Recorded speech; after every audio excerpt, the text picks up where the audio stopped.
For the thousands in attendance and the millions watching around the world, we are live and amplified. So let's get ready to podcast. Fire it up. Welcome, everybody, to another live and amplified livecast. I'm your host, Tom Quiet, and we are back at it again with another amazing podcast. Today, we have a very special guest. We have Lizzie Thomas. How's it going today, Lizzie? Hey, Tom. How you doing? Doing pretty good. I'm really excited to sit down and chat with you. This is probably the most I've talked to somebody before a podcast, because usually it's like the day before somebody emails me. It's like, just want to make sure we're so good. But with you, I feel like we've been talking for the previous week just to make sure we're both good and ready to go. So I really appreciate that, and really excited to sit down and chat with you. Absolutely. My pleasure. Thanks for having me. Absolutely.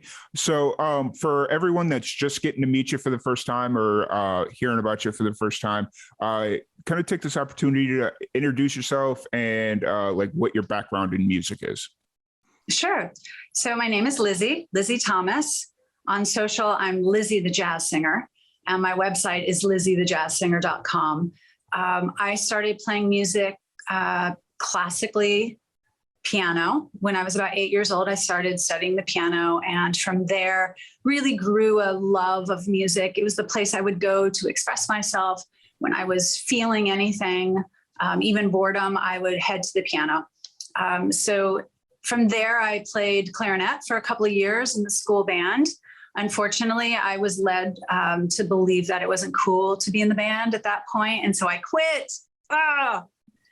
And then at around 7th, 8th grade is when chorus and choir and show choir. And really, it was then that my voice was discovered. I had no idea that I could sing.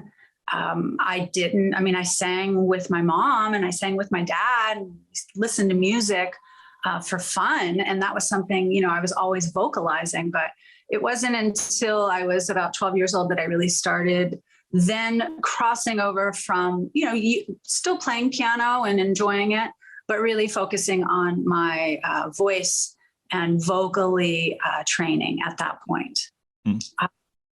I went to Belmont University in Nashville, Tennessee, which was a really fun place to go to school.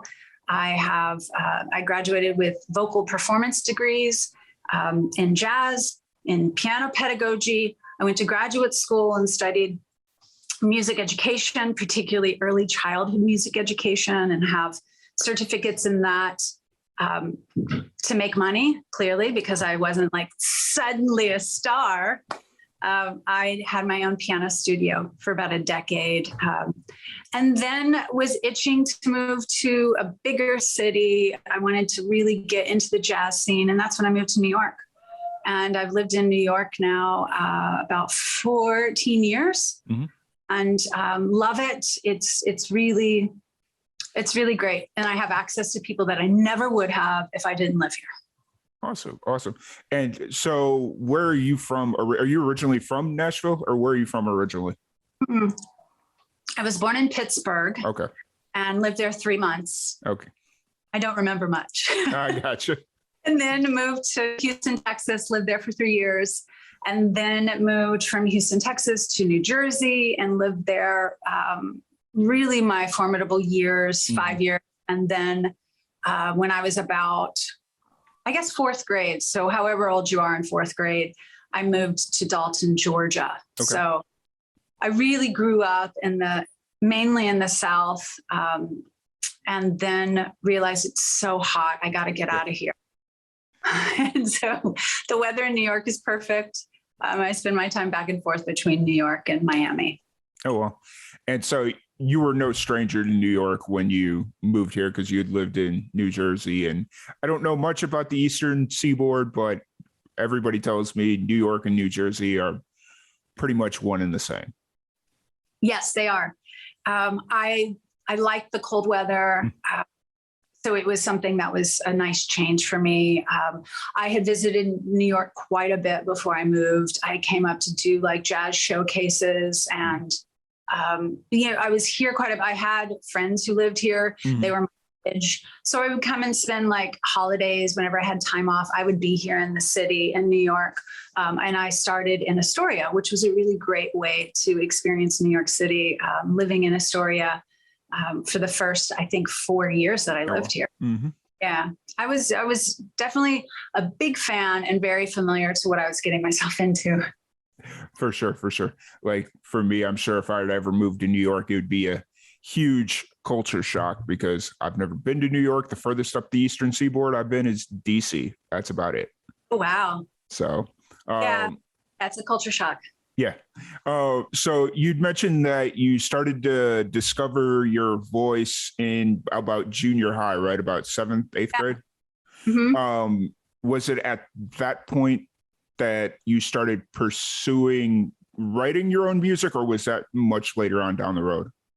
Writing my own music was later on. That was really Nashville for me. It's such a hotbed of creativity and songwriters. And that's really where I learned the art of, wow, you can be a great front person. You could be a great vocalist, but who's writing your song? Because that's really where the meat is. Yeah. And so it taught me that. I was in a lot of like alternative indie bands. I played keyboards and sang background vocals. All the same time I was doing like jazz restaurant gigs. Yeah. So it's a really great way to learn how to be in a band, how to be a supporting character in a band and not necessarily be the front man. I learned a lot and it was a lot of fun. And that's when the songwriting and tapping into creativity and really learning how to craft a song, that's when I started writing and started learning those skills. Nice. Who are you listening to musically when you were starting to like really dive into your writing? Oh, wow. Tori Amos, Sarah McLachlan, Nina Simone, basically any woman that was sitting behind the piano and playing, I really vibing off of that because that's where I was coming from. I really loved, during that time in the alternative indie style, like Morrissey and the Smiths and let's see who else. But then I would also, I worked with the cellist. And so I loved having kind of that classical feel coming into. So I really listened to a lot of different styles and bands, but it was really that kind of like emotional, artistic, creative, but also these people I listened to were probably really trained. And so Nashville was cool because yes, a lot of people are trained there, but they're also just like blood, sweat, guts, and glory, and a lot of hard work and determination and just raw creativity. And I think that was, coming out of a real trained schooling, meeting just really creative people were like mind-boggling to me. Yeah, for sure. And so kind of taking a step back really quick, it's always been piano. That's always been your instrument? Or was there a point there where you started to, or tried to jump into another instrument? I got really into the Strokes. And so I tried to be like a chick rocker on a guitar. I'm not a stringed, so piano is my main instrument. Place that I now play classically again, which I love having that ability. And I do all my songwriting on piano, but I also pull back. I find that when I'm beginning to write a song or even work on a jazz standard, I go to the piano first and look at the melody, like what's going on here in this song. But then I pull back and I go to the lyrics and do that very like intimate, emotional, what I call marination of the lyrics. Like, what is the song saying? Or if I'm writing, what do I want to say? Or a lot has nothing to do with what I want to say. I listen. Like, what needs to be said in this? What am I hearing? And then, the goal for me is always finding my most authentic voice, most authentic communicate the song. With jazz standards, these songs have been sung by everyone. Yeah. Or played by everyone. So what am I doing, or how am I bringing a new perspective on it, or my own perspective? How am I bringing myself to it? So those are my approaches when I'm looking at new material. Gotcha. And so you've been playing predominantly jazz music since you left Nashville. When you left Nashville, is that kind of when you got out of your alternative rock phase, or do you still? Yeah, no. I mean, I do my own songwriting here, which is very, it's piano and vocal, probably more based in that alternative kind of feel, or folk in a way. It's kind of folky. But yeah, jazz is my great love. I've been a professional jazz vocalist, gigging for the last 15 years. Maybe, even longer, honestly, but here in New York, 15 years. And in the Southeast region, I go back to Nashville. I do shows at a place in the Gulch called Rudy's. I work with jazz workshop. I do a lot of private events here around New York City, Philly, New Jersey. So, at this point in my career, that's something I'm really expanding. I'm looking to, okay, where else can I bring my music and share my music, which is really one of my next steps. Gotcha. Do you remember the first jazz song that spoke to you in a completely different way that was like, hey, this is something that I got to do, or this is where I want to be? It wasn't necessarily a jazz song, but that was Billie. That was when I was 18 years old, and I heard Billie Holiday for the first time. And I was like, what is this? What is this voice? What is happening here? I'd never heard anything like it. And I, at that point, vowed for the next year that I wouldn't listen to anyone else. I wanted to understand what Billie Holiday was expressing and why and how. And she really taught me not to sing anything unless it was really something you felt that was true. Cool. Yeah. It's really interesting to kind of go back and visit that moment song, like whatever it is for the individual artist, that was kind of a turning point in their career. Like, because had you not heard Billie Holiday, it could have been, you could have went any other direction, like music. Yeah, country, because I was in Nashville. That was the most likely thing, and I was brought up in the South, so I was listening to Garth Brooks and Willie Nelson, and my dad's a big country music listener. So yes, you're right. And so just kind of reflecting on that is always a cool part, especially when somebody has that moment of, oh, I could definitely been going this way, but then I heard this one song or this one moment, and it's like, nope, this just speaks to me. I got to do it. So, absolutely. So you've been playing jazz pretty much your entire time, or not pretty much your entire time in New York. Do you, how's the scene in New York for jazz music? It feels like it would be a very big thing, maybe. I don't know. It is the scene, period. It is the biggest jazz scene in the world, I think. Yes, there's pockets in other places where people love jazz, and we all go. Japan, Italy, parts of Europe, Germany. So there are other like jazz loving pockets where you get great jazz music. And of course, jazz artists are being born all over the world. But yes, jazz is, I would say, one of the heartbeats. Jazz and Broadway music theater are really the heartbeats of New York City. Gotcha.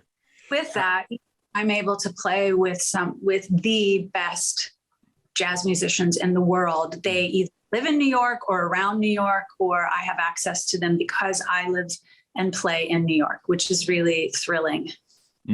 Have you ever played Roswell Jazz Fest? No. Okay. It's just that's the only jazz music festival I've ever been to.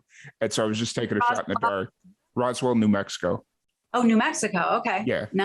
I want to say right around no, it's not this time. It's usually in like the late September, that area. They do a jazz festival and they bring in musicians from all over the place. And it's basically a couple of people that just really love jazz music that run an arts collective down there. And they just bring in all the best jazz musicians they can find. So it's taking a shot in the dark to see if maybe you'd play. Yeah, I'll put it on my list. I mean, festivals are great. And that's something that we need more of. And bless those people who are like, we love jazz. We want to bring all these amazing musicians. If we didn't have them, we wouldn't have places to play. So that's great to hear. For sure. That was kind of like the one year that I went, we were doing media for them as Live and Amplified. And that was kind of my first like real introduction into like authentic jazz and just like being around real jazz musicians. And I say that because like in 4th and 5th grade, when we were going through like music class and we do like the jazz standards, just to learn music or sing or, like whatever it was we were doing in that class. But then I get to this festival 20 some odd years later, or how much ever later it was in my career. And they're playing these songs that we used to sing in 4th grade. It's like, oh, that's interesting. I used to sing this in 4th grade. So. Yes. And the beauty of the American Songbook, which is our gift that we give to the world. I mean, those songs, I still sing songs from 1927, 32, 34 and up, and they're extremely relevant to us today, the lyrical content and the beauty of the melodies and the harmonies. It's really amazing that we have such a rich musical collection. And what I really appreciate about jazz music and just jazz musicians in general is their ability to just kind of roll with the punches and just kind of you could literally throw 4 jazz musicians on stage and they could just go to the standards and it's going to be a pretty decent show. And like by pretty decent show, I mean amazing show. Yeah, you're totally right. But just because you've got those standards that you could jump to, and it's like, and if they're really good musicians, you could say, hey, just kick it in this key and stay right. You can like orchestrate something if you want to get a little crazy, but for the most part, you just kind of stay in the standards. And so it's really cool. I wish I could see more jazz music, but being in Central Texas, that from what I've seen, there's not much of a jazz scene here. So, but I've got a nice story, Tom, just speaking exactly to that. I travel quite a bit and I was in Chile and I don't speak Spanish. And I was at a jazz club and there was I knew someone, so I had the ability to sit in on stage. And I walk up there, I call a tune that I knew everybody would know, call a tune in a key. And the next thing I know, I'm, singing in Chile to a group of only Spanish speaking people. And I'm singing in English, but everybody knows the song and we're able to enjoy the music together, regardless of what language we speak. And that happens to me all over the world. And it's a really wonderful thing where you can make music with people and that's your language that you're speaking. Yeah. I saw a couple of different situations like that when we were at the Roswell Music Festival. It wasn't like the language barrier, but we had like a singer from Australia, a drummer from like West Texas. He was like from El Paso in that area. And then like a keyboardist from out west somewhere. And they all came together. They literally met 4 minutes before getting on stage. And they put on one of the best shows I've ever seen in my life. So, and I mean, I'm sure it's one of those deals where they know some of the same people. So it's not like they were completely unfamiliar with each other, but like the fact that they were just meeting each other for the first time 4 minutes before the show and jumping right into it. It was pretty cool. Yes. So. Agreed. So you got a new album coming out here in September, correct? Yeah, September. Yeah, September, October. It's still being slated. Okay. Yes, it's called Duo Encounters, and it's an album that was inspired and birthed out of the pandemic, and share a little bit of why. Especially in New York, the lockdown was really hardcore, and it was. I'd never experienced anything like it, and my friends and here, my fellow New Yorkers, it was really scary, and it was also just, I went out of the house one time a week to get groceries. And this was over a period of about 3 up to 4 months, where we were locked in. We couldn't go out. You could go out, sure, but nothing was open. We would take like joy rides in the car and just be like, woo, get to places. You could go anywhere in New York. Like, we could park anywhere. We never get parking here. But then you would get out and realize, oh, well, nothing's open. So I guess we'll just take a walk around the block. Yeah. So it was pretty hardcore. During that time, as a creative musician, I didn't want to just stop because I couldn't. So I was doing every Friday night, I was doing live streams, split screens with my pianist in Philly and me in my closet in New York City. And we did, I think, about 15 of these shows, and they were awesome because it was a way that we knew what we were doing on Friday at 7 p.m. I was getting ready for something. I had a set list. I had people that we would connect with in Europe and here, all over the States. It was really special time, and definitely something that we all needed. And then at some point, 15 weeks in, I was like, I'm tired of creating music with another person on a screen. So a couple of weeks later was when we were finally able in New York City to go into another room with someone. Dun, dun, dun. So I was able to have my pianist come to New York City, go to the piano room. He sit at the piano and me play and me sing. And it was the first time I've been able to make music with another musician in months. And it was incredible. The depths I could go, all the expression, it was like being unleashed again. And so really this album, Duo Encounters, is that energy. It's 2 people, 2 instruments, my voice and another instrument, whether it be, I've got the best guitarists, the best bass players, the best pianists. And I'll share a little personnel with you and after I finish the inspiration story here. But to be able to, one, collaborate and connect with so many people was part of the motivation. So there's 12 separate instrumentalists on this album with myself. And the song choices are definitely, Billy Strayhorn, Lush Life. That's a deep song. That's, like, to me, quintessential New York City. And I hope that the best of us and the worst of us, we never truly live the Lush Life story because it's sad. Let's see.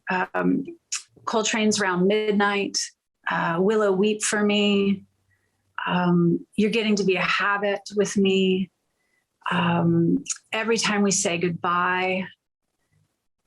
Love for Sale. Cole Porter is one of my great loves. And so I love singing his songs. So it's really rich. It's really deep. It's very intimate, but in a way that is an intimate conversation that you're having, with someone in like the corner of the room. And so that is the inspiration for this album, which I think is really thrilling because it's not like, ooh, pandemic, dark, invert. It's very much like the joy of creating and making music with another person and wanting to share that expression. Yeah, that's really refreshing just like to kind of flip this entire experience and make it joyous that we're back together, able to create music, where I've heard a lot of pandemic music that's like deep, dark, depressing. Like, it's kind of weird that you have to call it pandemic music, but that's kind of what a lot of the music that's been released over the last, we'll say, year, because not all the music released early on during the pandemic was pandemic music, but just like over the last year or so, and we'll probably be dealing with for the next, not dealing with, but that'll probably be released over the next year, is like, it's just like super deep, dark, depressing, because that's where a lot of people were at the time. Like when they were getting, when they were locked in their house all by themselves, it's like, it's deep, dark, and depressing, but you were able to kind of flip it and make it joyous. So Duo Encounters, is this a full-length album or is it an EP? It's a full-length album. Okay. It has 13, most likely 13 songs on it, 12 or 13. The album will be, I'm talking with different, with record labels right now, and I'm hoping to have the album released on a label, so that I can really, really want the world to hear this record and the people on it. You mentioned earlier about musicians, particularly jazz musicians, being able to never know each other and show up and meet and then create this amazing music. 40%, no, 50, honestly, 50% of the instrumentalists on this album, I had never met before. We come to the studio and we are, Wayne Escoffery, for example, he's an incredible saxophone player. We are doing Lush Life together. I had listened to him. I was a fan and admired his work and thought, you know what? I need someone who can go really deep on Lush Life. And yes, it's only a saxophone and voice. So it's very challenging. It's very daring, but that's what I felt as if the song called for. I work with John DiMartino. He, the arranger and the producer on the album. And so we've been talking about this album, and I've been sharing this idea with him for, I would say, about a year now. And we went in the studio at the beginning of the year, and we had 3 different studio dates. The legendary Ron Carter, Maestro Carter on bass, is on this album. Wow. Totally wow. We are playing Willow Weep for Me, which is really, we wanted, John and I really picked the tunes. John recommended some tunes, but we wanted to pick tunes that really showcased the individual style of the instrumentalist. And I wanted to be able to welcome them in to the conversation, a musical conversation. Rossano Sportuello is an incredible Italian pianist. He specializes in stride style. And so we really wanted to find a song that would showcase those talents. I work with 2 or 3? Guilherme Monteiro, Brazilian, Café, Brazilian. Elio Alves, Brazilian. 3 Brazilian players. Fantastic. Elio Alves and I are discovering Lush Love for Sale. Cole Porter's Love for Sale. And he plays this really exciting baião rhythm, which is a Brazilian rhythm. And then he moves into a samba. So it's very exciting, which I think Love for Sale deserves, like an exciting rendition. Café is a percussionist. And so I really wanted to go deep on a song like Nature Boy. It's been a song that I've loved for a long time, and approaching it just with percussionist was really, I don't know, like spiritual, honestly, spiritual experience of just where are we going? What are we doing? And just being completely lost in the music. Desron Douglas, and a great New York City bass player. We are playing, what are we playing? Have You Met Old Jones? Or Have You Met Miss Jones? Depending on which lyrics you want. He's brand new for me to work with him. He's fantastic. He has such a great personality and character, and he brings such passion to his music. Noriko Ueda, who is a really incredible female bass player that's working with the band Artemis. We do Cole Porter's Every Time We Say Goodbye. John DiMartino, we do a beautiful song called It's Magic. I also do another Cole Porter tune, After You Who. So I could continue on and on.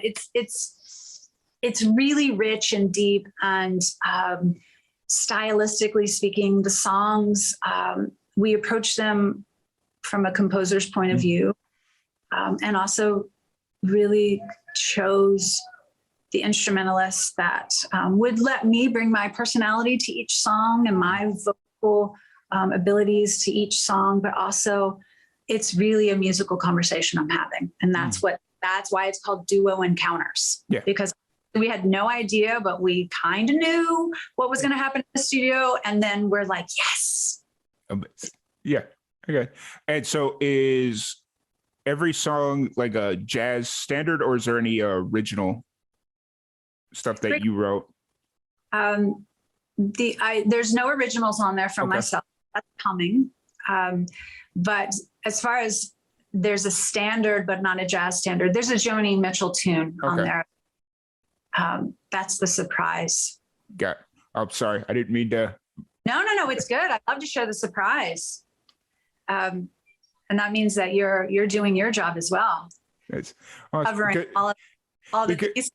Well, it's one of those things where it's, I'm not overly familiar with a lot of the, like, if you dive deep into a lot of the, what would be jazz standards, I'm not overly familiar with a lot of them. But as you started naming some of those songs, it's like, oh, I know that song, or I know that song, some of those songs I had heard before. And so I just thought I'd throw it out there to see if there's any originals, but no, it makes sense.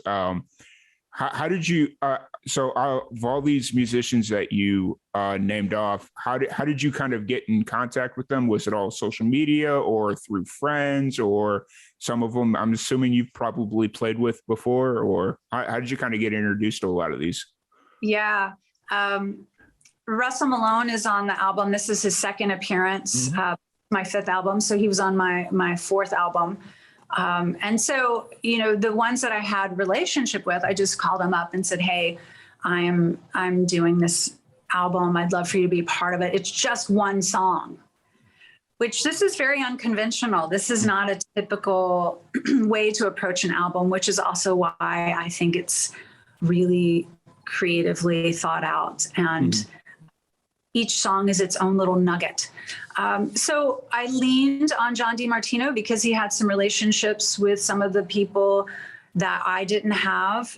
So we both, between John and myself, we both were able to connect with on a personal level through phone and email, deliver the message, and really get these incredible artists to the studio. Again, 3 different studios. We recorded at Tedesco in New Jersey with Tommy, and Samurai Hotel, which is in Astoria, and that's with David. And then Bass Hit is with Dave Darlington, and that's here in the city. And that's where I'm also doing mixing and post-production. Like I go into the studio next week on Wednesday, a day before a big show I have next week. And we'll do a lot of the mixing. So it's a process, but it's worth it. It's nice to have some time away because you can marinate on things and listen in different circumstances, different places, when you're feeling differently. So you're able to get perspective. For sure. So kind of, since you're in the middle of not so much recording anymore, more of the mixing, what's going through your mind right now?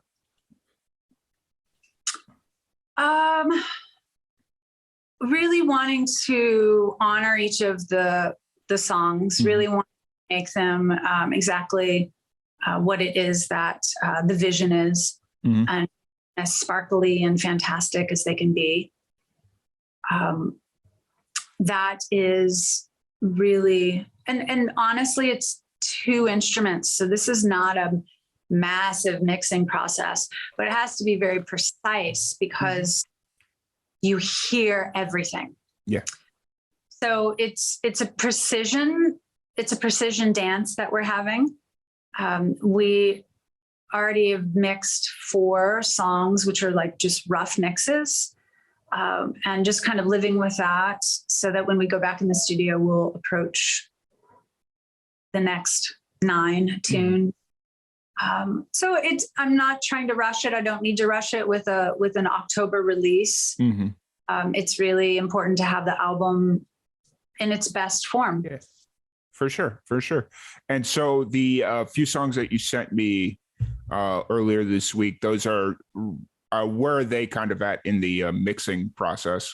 They're rough mixes. I mean, there might be a couple more tweaks. It might be, we need to bring that level up a little bit. But I'd love to share one of the songs if you'd like. They're not the shiny finished product, but I think it's fun in this process to share a little bit of, oh, well, this is where we are with this. Was there a song that you particularly jived with?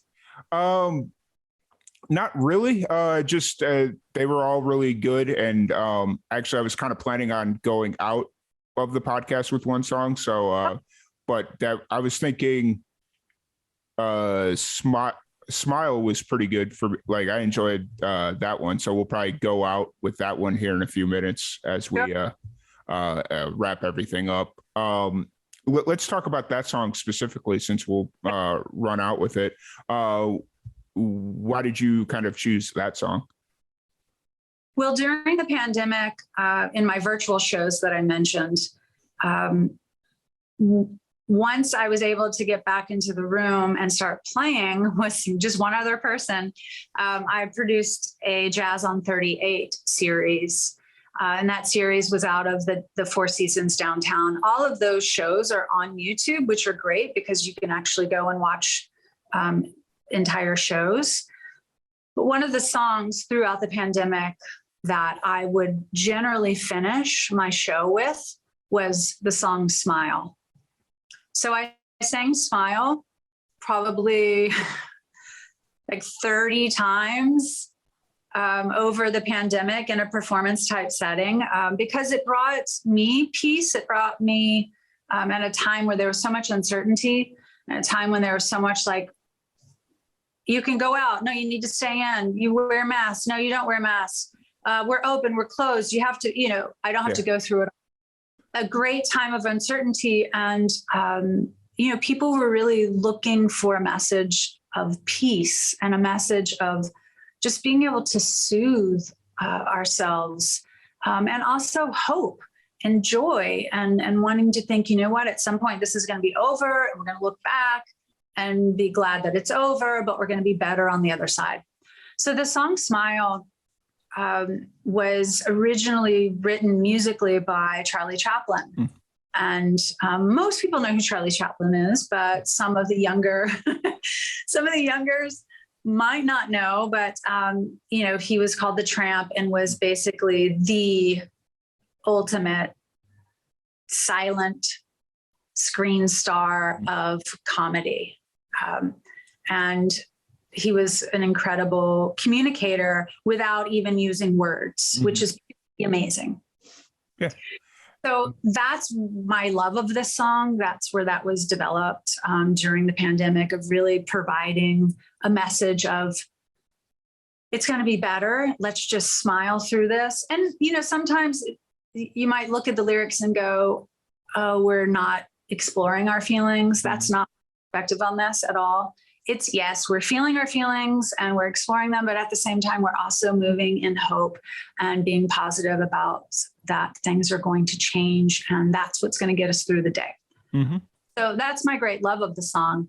Guilherme Monteiro is playing a nylon string guitar, and you can really hear through his playing. And I was just blown away. This was Guilherme. I'd never met him until he shows up at the studio that day. We immediately connected. We recorded 3 takes of this song. And when he started playing, it was just like waves washing over me, the feel of the song. And it was very healing and meditative. And I think we capture that in this rough mix that you have. I was really taken along for the ride, and I was like transported to Rio and felt my feet in the sand as I was recording this and as I was singing it, and the waves going back and forth. And I think this song, the recording really captures that healing moment, the peacefulness of it, and it's really soothing, I think. Yeah, for sure. And, obviously you brought up Charlie Chaplin, which resonates with me a little bit because I did go through film school and we spent an entire semester watching all his short films and stuff that he was a part of. And honestly, I'm kind of surprised I'd never heard this song, and maybe I did and I just don't remember, like whatever the scenario is. So it kind of a cool coincidence that I picked that song. So yeah, I'm glad. So when we kind of wrap this up, we'll jump into that song and we'll kind of roll out with it. Sure. But so you're in the process of working on this album, and you'd brought up that you had some live, or you have a pretty big live show coming up. What's that show? How often are you playing live shows at this point? Oh, as often as I can. So my show is Thursday, March 24th. It's in New York City. It's at Chelsea Table and Stage, which I play probably twice a year there. It's a really beautiful venue. It's a dinner show. They offer great food, and that's the point of why they developed Chelsea Table and Stage, to come and to eat great food and to listen to great music.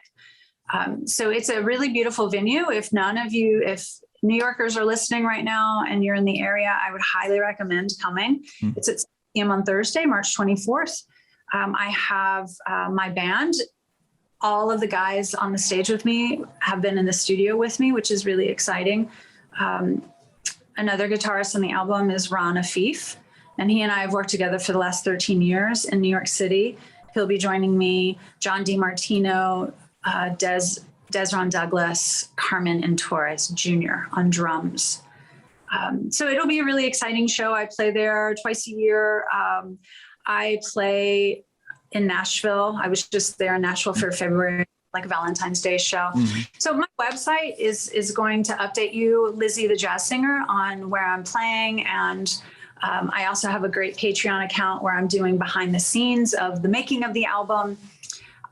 You will also see that during the pandemic, I developed a whole jazz diva loungewear line and also candles. That is purely just to celebrate the women in jazz. I started with Billie Holiday, Nina Simone, and myself. So it's like my music merchandise for the jazz lover. And then on my website, there's behind the scenes of like when I was recording albums. This is my 5th. So the last 4, I share like what was going on and why I chose some of the songs I chose and the personnel. So it's a newer website for me. I really love it. I think you can get a lot out of it. Maybe not the best way to say that. No, it made perfect sense. So you got the show coming up on the 24th, right? Yeah, 24th. I'm sitting here like I have the calendar right in front of me, and it's like all you have to do is read. And I can't believe it's going to be March 24th. Yeah. I'm doing Well, I'm working, I've got a lot of things that I'm working on. To do virtual show again in the summer, because I have a lot of people that can't come to New York to see my shows. That'll be in, I think, June. I'm taking April off just to travel because I haven't been to travel for 3 years. So I'm going to Portugal and Morocco and Spain, which should be really exciting. Yeah. I'm doing the same thing in May, except not as cool places. So basically we've spent the 4 years prior to the pandemic being able to travel and go wherever we want. And now for the last 2 years, we haven't really gone anywhere as far as Live and Amplified is concerned. So it's like I took a lot of the podcast off. Like I have a couple booked in May, but it's like, nope, I'm going to keep it fresh. And I'm going to go to some of these places that I haven't been to in a while, or I've never been to. So I know there's a trip to Nashville coming up. It's been 2.5 years since I've been to Nashville. So it's like, okay, time to go do that. Yeah. And what's that? Where else are you going? I'm going to Chicago. My sister just announced she was pregnant. So she's having like a gender reveal party in May at some point. So it's like, okay, go back home to Chicago, I guess, or central Indiana where she lives now. And then there was a talk about just taking a random road trip to South Dakota, because I lived in North Dakota for about a week. And one of my biggest regrets was not stopping at Mount Rushmore on my way back to Florida. And it's like, you know what? Let's go do it before it becomes too late. And I really regret not doing it. So Good for you. So I'm probably going to go take just a random trip up to South Dakota. Enjoy I will. I enjoy driving just in period. I just enjoy driving. It's peaceful. It's, I don't know. A lot of people hate it, but it's like, no, I enjoy it. So I'm really looking forward to that. Outside of music, what are some of your hobbies? What do you do to kind of escape from the pressures of everyday life when Lizzie needs some Lizzie time? Well, Lizzie is very into self-care. So I do yoga. I love Pilates. One of my splurges, but really monthly maintenances, is I get facials monthly, which is heaven, because not only do you feel good, but you look really good too. I like to take walks. I like to be outside. I am not in a gardening phase in my life, but it is something that I enjoy doing. The grounded feeling of putting your hands in the dirt and being in the dirt. I am obsessed with languages. So I am trying to learn Italian. It's tough to learn a new language as an adult. Because I'm in and out of Miami so much, I'm trying to add Spanish to my belt as well. Again, tough. And then I travel. So those are the ways that I feel inspired. I maintain my creativity, taking care of myself. And then my relationships are really important to me. My girlfriends and my relationship with my husband, that's something that takes a lot of my time and work, but in a good way. For sure. So one thing we got to do before we wrap this up and we get to Smile here, and since you said you like spontaneity, I think this will go right up your alley. What's it? I said that. I think you said that, unless I completely misheard you. But I have a random question generator, and we're going to just run through some of these questions here. And if you're ready, I've got some of the randomness for you. Okay. If you were a chess piece, what piece would you be? Queen. Would you rather win an Olympic medal, an Academy Award, or a Nobel Peace Prize? Academy Award. Would you rather live without the internet or without air conditioning? Without The internet?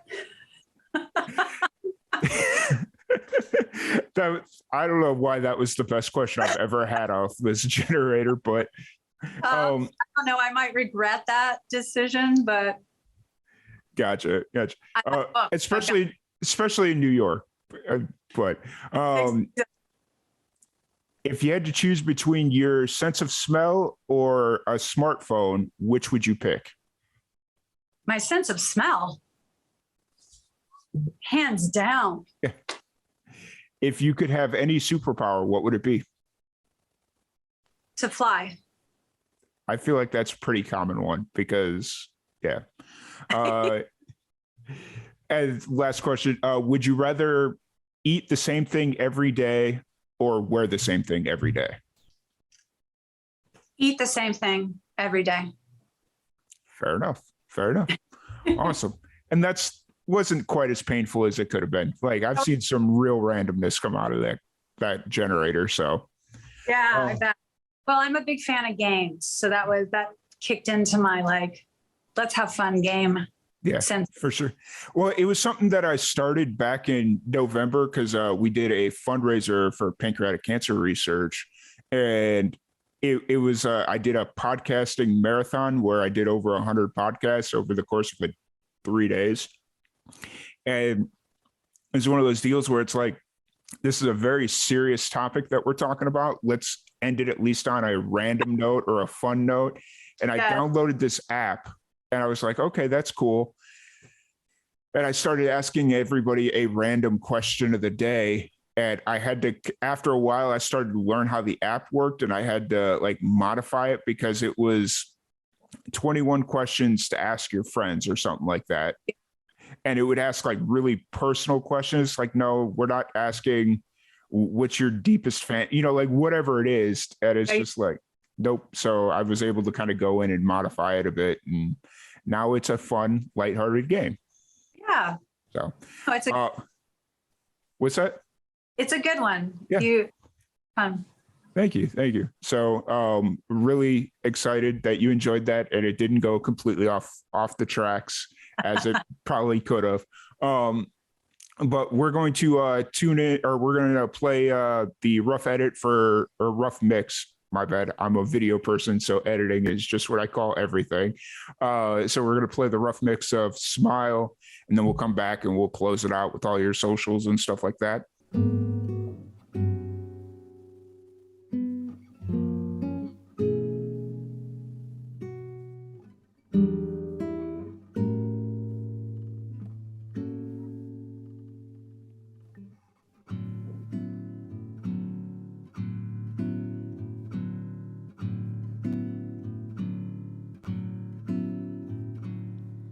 Smile, though your heart is aching. Smile, even though it's breaking. When there are clouds in the sky, you'll get by. If you smile through your tear and sorrow, smile and maybe tomorrow you'll see the sun come shining through for you. Light up your face with gladness, hide every trace of sadness. Although a tear may be ever so near, that's the time you must keep on trying. Smile, what's the use in crying? You'll find that life is still worthwhile if you just smile.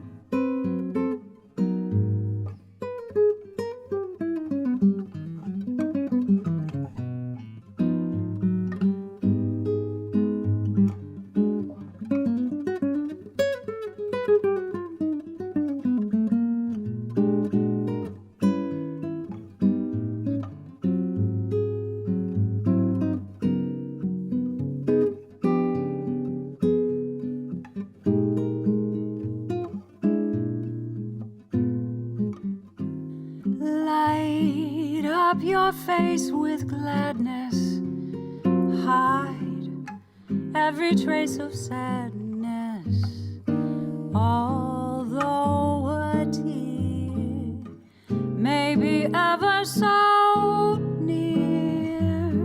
That's the time you must keep on trying. Smile, what's the use in crying? You'll find that life is still worthwhile if you just smile.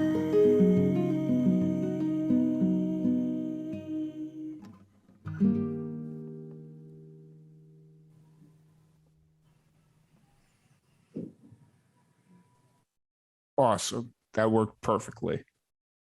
It was an amazing song. I really appreciate you letting us share that song.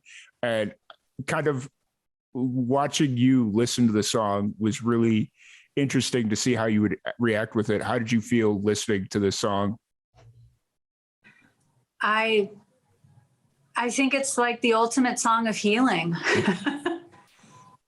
It's very, it really puts me at peace. And that's what I hope it does for everyone when they hear it, that this really takes them through whatever they're going through, or puts them in a better mood than they were before, but also just brings healing, honestly. Awesome. Well, once again, thank you so much for hanging out with us. I really appreciate you giving us your time on this Sunday morning when there's a marathon going outside your window. I've heard like it goes away every once in a while, and then every so often there's just like yep, that's exactly what happens. So, but I really appreciate you giving us the time today to sit down and chat a little bit and talk about Duo Encounters, your new album coming out here closer to the end of the year. We'll just put it in that phrase until you kind of lock down the official release date and whatnot as you kind of go through that process. But if anybody wants to check out any of your upcoming shows, interact with you on social media, or get updates on the release of the album, where's the best places to do that? Lizzie the Jazz Singer on Instagram, on Facebook, lizziethejazzsinger.com. Lizzie Thomas is my stage name. That's my middle name, Thomas. You can find me on YouTube, where you can get full-length and extended versions of songs.